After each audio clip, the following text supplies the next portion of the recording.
ketika melihat mereka yang memiliki doki menyeramkan seperti binatang sihir berbentuk manusia.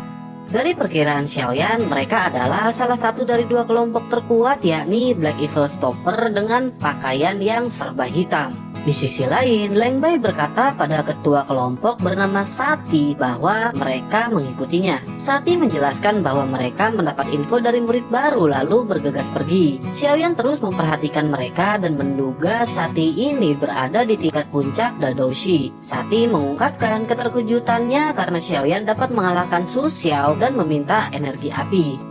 Xiaoyan jelas menolak dan mempertahankan kartu yang telah menjadi hak rekan murid lainnya. Mendengar hal itu, Sati pun geram dan saat hendak terjadi pertarungan, Baisan menanyakan apakah Sati masih mengingatnya yang merupakan sepupu dari Bai Feng. Sati pun memperhatikan dan baru mengingat, lalu seketika rasa takut terpancar setelah mendengar nama Bai Feng. Sati yang menyadari Baisan berada di kelompok Xiaoyan pun memintanya untuk segera pergi dan tak akan melukainya. Baisan pun mengangguk yang membuat Hujia pun kesal dengan keputusan Baisan yang menjadi pembelot. Baisan lanjut membantah bahwa sejak awal kelompok ini dibuat hanya untuk mencari aman saja. Ia lanjut menambahkan bahwa dalam kelompok ini yang diuntungkan adalah Xiaoyan dan bukan Baisan. Hujia pun semakin kesal, namun Xiaoyan segera berkata bahwa jika ingin pergi silahkan pergi. Xiaoyan lanjut berkata bahwa kelompok ini tak akan kalah hanya karena kehilangan seorang Baisan. Mendengar hal itu, Baisan pun kesal dan memutuskan untuk segera pergi. Para siswa baru pun melihat dengan jijik ke arah Baisan yang melangkah pergi. Kembali ke Sati yang tanpa senjata dan Xiaoyan yang saling berhadapan untuk saling menyerang. Xiaoyan pun bersiap dengan Green Lotus Core Flame-nya melihat Sati yang memiliki armor doki yang sangat kuat. Mereka pun memulai pertarungan yang sangat sengit dengan pukulan Sati yang tak begitu cepat namun mematikan. Xiaoyan masih terus mengandalkan kecepatannya sambil mencari celah kelemahan dari Sati. Setelah lama bertarung, terlihat Sati sedikit lebih unggul dari Xiaoyan yang kelelahan. Tiba-tiba Xiaoyan mengeluarkan lonjakan api besar dan secepat kilat menghampiri Sati. Refleks yang baik dari Sati mampu menahan serangan Xiaoyan yang langsung kembali mundur. Tak lama muncul api dan membesar membakar armor doki Sati yang ternyata ditempelkan Xiaoyan saat menyerang tadi. Sati pun kewalahan dan merasa panas yang sangat luar biasa dalam keheranan. Sati pun tak bisa berbuat banyak saat api hendak menyentuh kulitnya. Namun beruntung, tiba-tiba api tersebut menghilang. Di sisi lain, rekan Xiaoyan yang bekerja sama berhasil mengalahkan senior walau dengan banyak luka. Kembali ke Sati yang kelelahan setelah menerima serangan api surgawi dari Xiaoyan. Tak lama 3 serangan tiba-tiba mengarah ke Sati yang kemudian mengaku kalah. Sati merasa bahwa dirinya sudah takkan mungkin sanggup untuk melawan setelah terkena api surgawi. Hal itu spontan membuat siswa baru pun merasa senang, begitu pula dengan Xiaoyan dan yang lainnya. Setelah kemenangan tersebut, tibalah waktunya untuk membagikan energi api pada para siswa. Banyak siswa yang kartu kristal energi apinya hanya bertuliskan angka 2. Singkat cerita, pembagian pun selesai dan mereka terlihat sangat bahagia setelah mendapat kembali apa yang telah hilang. Kemudian Xiaoyan menghampiri Sati untuk menanyakan sesuatu kepadanya. Xiaoyan akan memberi 20 energi api jika Sati mau menjawab pertanyaannya. Merasa sudah miskin dan terpaksa, ia pun menyanggupinya. Lalu Xiaoyan segera menanyakan informasi mengenai rincian dan kekuatan White Evil Stopper kepada Sati. Xiaoyan pun mendapat jawaban di mana kelompok White Evil Stopper memiliki kekuatan di atas kelompok Sati. Walaupun anggotanya berkekuatan tak jauh dengan anggota Sati, tapi pemimpin mereka bernama Luo Hou berada di tingkat doling awal yang sangat kuat. Selain itu, Sati khawatir dengan keadaan siswa baru yang tak akan bisa pulih cepat dalam 2 hari mengingat waktu kompetisi berburu energi api akan segera habis. Setelah itu Xiaoyan pun kembali menuju para siswa baru lalu berkata bahwa ada satu hal lagi yang harus mereka hadapi, yakni mempertahankan energi api dari kelompok terakhir. Xiaoyan berkata bahwa kelompok mereka lebih kuat daripada kelompok sebelumnya dan mereka harus benar-benar bersiap. Siswa baru pun bersemangat dengan tekad kuat untuk berusaha mengalahkan kelompok yang terakhir. Xiaoyan lanjut menginstruksikan untuk beristri jahat lalu mendistribusikan pil pemulihan kepada semuanya. Singkat cerita, keesokan harinya mereka pun telah pulih dan bersiap untuk maju menuju gerbang akademi. Di sisi lain, kelompok White Evil Stopper menunggu dengan tenang di atas batu dekat gerbang akademi. Sementara dari kejauhan, Tetua Su dan Tetua King pun mengamati mereka yang sedang menunggu. Tak lama, datang gerombolan orang dari hutan yang jumlahnya mencapai puluhan. Ternyata itu adalah rombongan siswa baru yang sampai di dekat gerbang dan dipimpin Xiaoyan. Mereka pun terhenti setelah melihat grup White Evil Stopper yang menghadang. Sekilas, Xiaoyan merasakan kekuatan si pemimpin bernama Luo Hou ini di tingkat Doling dan memiliki ki sedingin es. Xiaoyan pun meminta izin agar mereka dibiarkan masuk, namun Luo Hou tidak mengizinkannya. Dengan terpaksa, mereka pun harus bertarung melawan grup White Evil Stopper. Lalu Luo Hou memerintahkan 4 orang rekannya untuk menjaga gerbang dari siswa baru, sementara ia akan menghadapi Xiaoyan, Sun Er, Hujia, Wu Hao sekaligus. Xiaoyan pun terkejut dan merasa bahwa selain di tingkat Doling, pasti Luo Hou ini memiliki kartu andalan dalam pertarungan. Tak lama suasana pun pecah dan membeku akibat doki es yang dipancarkan Luo Hou.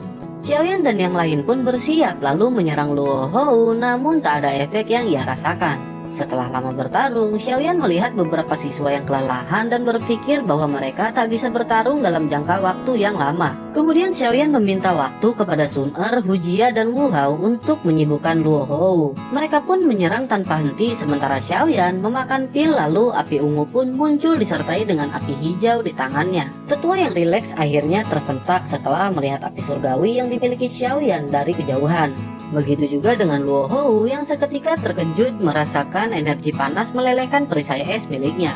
Bersamaan dengan itu, Xiaoyan pun menempelkan kedua api hingga mengakibatkan percikan.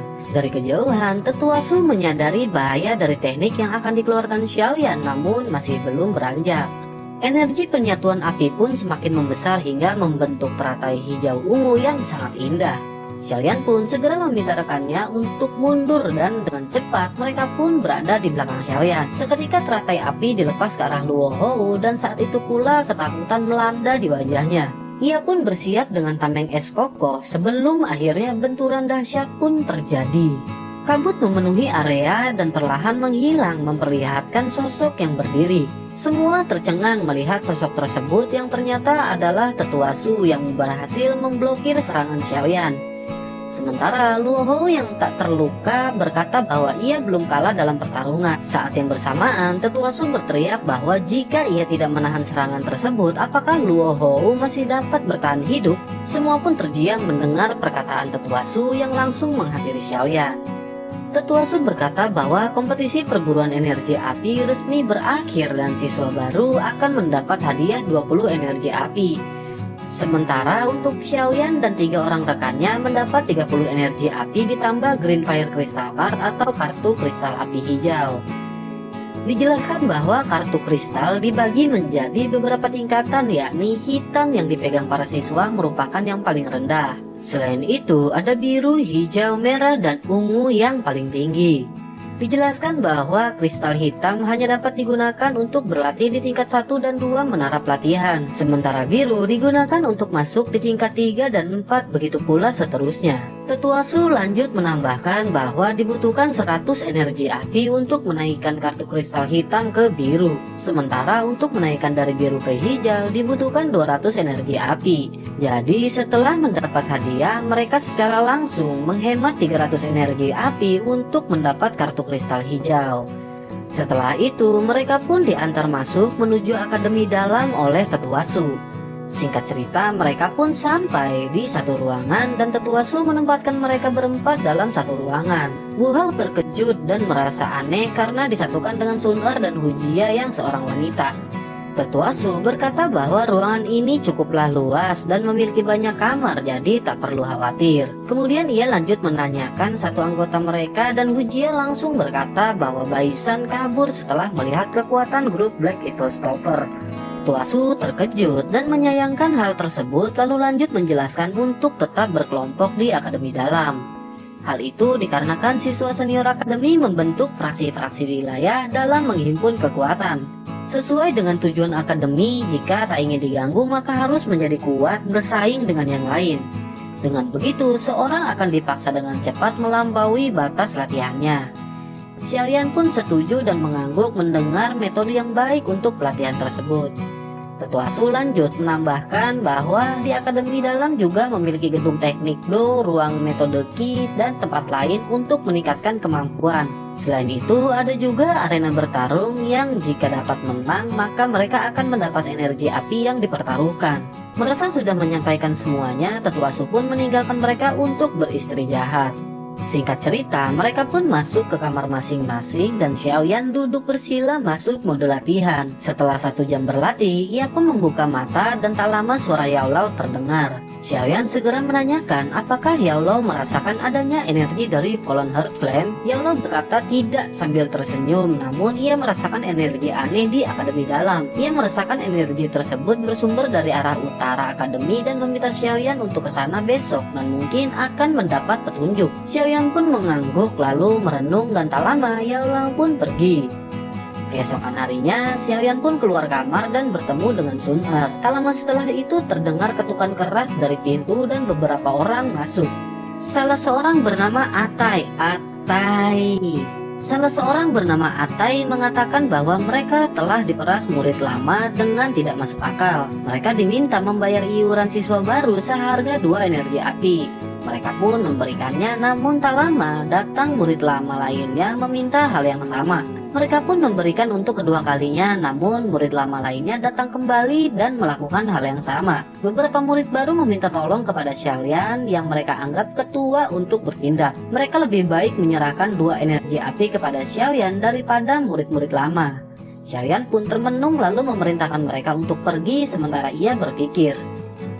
Atai pun berterima kasih dan segera kembali untuk memberi kabar pada yang lainnya. Kemudian Xiaoyan meminta masukan dari rekannya dan Hujia mengatakan bahwa itu adalah tindakan yang sangat kejam. Wu Hao menambahkan bahwa itu terserah Xiaoyan sebagai pemimpin. Namun jika tidak membantu murid baru, maka reputasi Xiaoyan akan seketika runtuh. Sun Er teringat perkataan Tetua Su mengenai banyaknya fraksi-fraksi yang terbentuk di Akademi Dalam. Xiaoyan pun bertanya apakah ia harus membentuk fraksi dari murid baru. Hujia menjawab daripada mereka bergabung dengan fraksi lain, mereka akan lebih senang jika bergabung dengan Xiaoyan. Mendengar hal itu, Xiaoyan pun memutuskan untuk pergi ke tempat kejadian perkara. Singkat cerita, mereka pun sampai di pintu keluar dan melihat adanya kerumunan. Setelah menghampiri, terlihat pintu diblokir oleh 8 orang murid lama. Xiaoyan pun masuk ke kerumunan lalu berteriak mengusir murid-murid lama. Salah seorang dari mereka pun menghampiri memecah kerumunan hingga tersisa Xiaoyan. Segera, Atai pun memanggil nama Xiaoyan dan membuat murid lama terkejut. Senior pun dengan terpaksa terus maju dan dengan sombong tetap meminta iuran siswa baru di hadapan Xiaoyan. Xiaoyan dengan tegas mengatakan bahwa mereka akan membayar iuran siswa sesuai dengan aturan yang ada dan menolak membayar di luar hal tersebut. Jika memaksa, maka mereka tak akan segan untuk menunjukkan ketegasan dengan cara yang lain. Mendengar reputasi Xiaoyan yang didukung amarah murid baru lainnya, senior pun jiper dan dengan terpaksa melangkah pergi. Setelah itu Xiaoyan berkata kepada para senior yang menyaksikan di sekitar bahwa mereka siswa baru tidak ingin diperlakukan khusus setelah kompetisi perburuan kemarin. Mereka siswa baru juga tidak berniat menjadi arogan dan tetap hormat kepada para senior. Xiaoyan pun membungkuk memberi hormat ke arah para senior yang tersebar di sana. Di titik ini, rekan Xiaoyan termasuk para siswa merasa takjub dengan sikap Xiaoyan yang tidak arogan setelah banyak kemenangan yang membuat namanya melambung. Di sisi lain, terlihat para senior pun mulai memberi respek dan merasa segan melihat Xiaoyan yang berkarakter. Tak lama setelah itu, Xiaoyan dihampiri Atai dan berterima kasih atas bantuannya. Xiaoyan pun mengangguk sambil bergumam bahwa sepertinya ini bukan solusi jangka panjang. Perkataan itu terdengar oleh Atai yang langsung menanyakan apakah Xiaoyan tidak ingin membentuk fraksi. Xiaoyan hanya terdiam lalu Atai menjelaskan bahwa memang Xiaoyan sangatlah kuat didukung dengan Sun Er, Hujia, dan Wu Hao. Namun ketika berlatih di Menara Langit dan bentrok dengan senior yang masuk lebih dari 20 orang bersamaan, maka akan sangatlah merugikan. Hal itu dikarenakan akademi ini tidak melarang pertarungan di dalam menara pelatihan. Jadi dengan membentuk fraksi akan menjadi kemudahan berlatih bagi mereka. Xiaoyan pun terkejut karena Atai memiliki pengetahuan yang banyak dan menanyakannya. Atai menjawab bahwa ia kenal beberapa murid lama di akademi dan mendapat info dari mereka. Atai lanjut berkata jika Xiaoyan ingin membentuk fraksi, maka ia akan bersedia berbicara pada semua murid baru dan mereka pasti akan bergabung. Mendengar hal itu, Xiaoyan pun terus merenung hingga tanpa disadari banyak siswa baru yang menunggu keputusannya. Dengan dorongan dan persetujuan Sun Er, Hujia, dan Wu Hao, akhirnya Xiaoyan pun mantap dan resmi membentuk fraksi yang ia beri nama Gerbang Pan. Setelah itu, Xiaoyan pun hendak melanjutkan misinya ke utara sesuai rencana tadi malam, namun tiba-tiba Wu Hao datang. Ia menanyakan apa yang akan dilakukan Xiaoyan di luar dan Xiaoyan menjawab dengan langsung mengajaknya pergi ke utara. Wu Hao tertegun sejenak lalu mengangguk mengiyakan dan mereka pun segera pergi. Singkat cerita, setelah dekat, terlihat banyak murid lama yang menuju arah yang sama dengan mereka. Setelah lama mereka pun sampai dan melihat menara tertanam di tanah yang membuat mereka terkejut. Xiaoyan terpikir bahwa itu adalah menara penyulingan Ki pembakaran langit yang sering ia dengar. Tak lama gong berbunyi yang menandakan dibukanya pintu menara dan mereka semua pun masuk, begitu pula dengan Xiaoyan dan Wu Hao. Setelah di dalam, Xiaoyan terkejut melihat dinding dari api panas, namun suhu ruangan dingin seperti es. Semakin mendekati pintu masuk, mereka merasakan tekanan dan panas yang sangat kuat. Tak lama semakin dekat, mereka pun menjadi tak bisa bergerak menahan tekanan panas tersebut. Xiaoyan pun kebingungan lalu berusaha menggunakan Green Lotus Core Flame sebagai pelindung dan berhasil. Xiaoyan pun terpikir bahwa seharusnya api tak terlihat tersebut akan bisa masuk ke tubuhnya mengingat adanya Green Lotus Core Flame. Tak lama terdengar suara Yao Lao yang merasakan sesuatu. "Fallen Heart Flame?" tanya Xiaoyan dengan penuh semangat. Yao Lao pun mengiyakan, namun seketika ia ragu karena merasakan tekanan yang tidak begitu kuat. Akhirnya Yao Lao mengatakan bahwa itu bukanlah Fallen Heart Flame yang sebenarnya, melainkan hanya percikannya saja. Xiaoyan pun seketika kecewa, namun Yao Lao segera berkata bahwa keberadaan Fallen Heart Flame takkan mungkin jauh dari sana. Ia juga merasakan bahwa Fallen Heart Flame berada tepat di menara tersebut dan Xiaoyan pun terkejut. Yao Lao lanjut menjelaskan bahwa inilah yang menyebabkan para murid memiliki peningkatan cepat setelah berlatih di menara tersebut. Setelah itu, Yao Lao pun memerintahkan Xiaoyan untuk melepas Green Lotus Core Flame-nya, kemudian mengalirkan energi api tak terlihat melalui jalur darahnya. Xiaoyan pun segera melakukannya dan seketika ia menahan sakit yang diakibatkan bibit api tak terlihat tersebut sambil terus fokus. Ia mengalirkan energi melalui pembuluh darah agar dapat dimurnikan. Tak lama tekanan semakin mereda dan Xiaoyan mulai merasakan energi mengisi tubuhnya dari api yang tak terlihat. Ia merasakan dengan sedikit energi dari Fallen Heart Flame namun menghasilkan energi yang begitu besar. Ia juga berpikir jika berhasil menelan Fallen Heart Flame secara utuh, maka tak hanya kekuatannya, melainkan kecepatan peningkatan pun akan bertambah. Ia berkata kepada Yao Lao bahwa Fallen Heart Flame pasti akan lebih berguna dibanding dengan Green Lotus Core Flame. Yao Lao pun hanya tersenyum mendengar tekad kuat dalam diri Xiaoyan dan selesai.